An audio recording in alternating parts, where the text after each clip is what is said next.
Hello Internet, palabas ng Jurassic World Rebirth. Kamusta naman? Sulit bang ticket?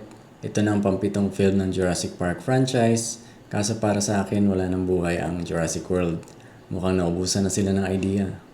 Jurassic Park pa rin ang solid, saka yung Part 2. Pagkatapos nun, pabagsak na ng pabagsak ang pagkakwento. Hindi maganda itong pinakabagong Jurassic World na pelikula. Hindi ka matutuwa o mabibigla sa mga pangyayari. Maliban na lang sa ibang mga eksena. May 15 minutes na okay ang action. Kaso ang movie, 2 hours, 15 minutes lang ang okay.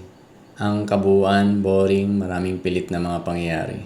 Ang kwento nito na walang spoiler, may kumpanya na gumagawa ng gamot, tapos kailangan nila ng dugo ng dinosaur para makagawa ng gamot para sa heart disease. Yun ang role ng team ni Scarlett Johansson, kumuha ng dugo ng dinosaur sa isang island. Doon lang daw yung mga dinosaur. Tapos doon nagsimula ang mga pangyayari. May konting horror, suspense, pero boring. May isang character doon na hinihintay kong kainin ng dinosaur eh. Yung boyfriend na kasama ng pamilya. Nakakainis na character.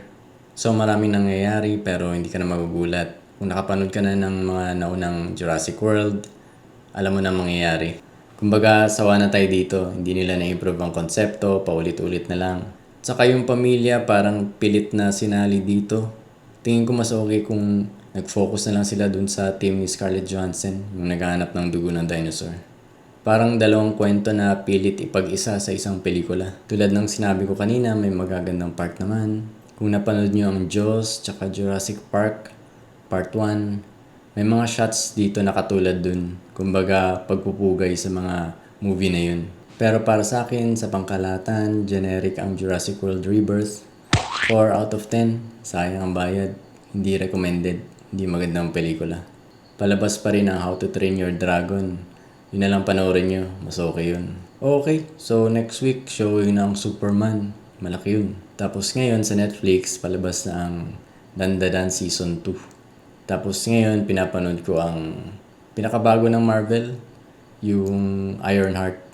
Abangan nyo ang review ko sa mga yun. Ayun, kung nagustuhan nyo ang video na to, palike naman, pasubscribe na rin. Sige,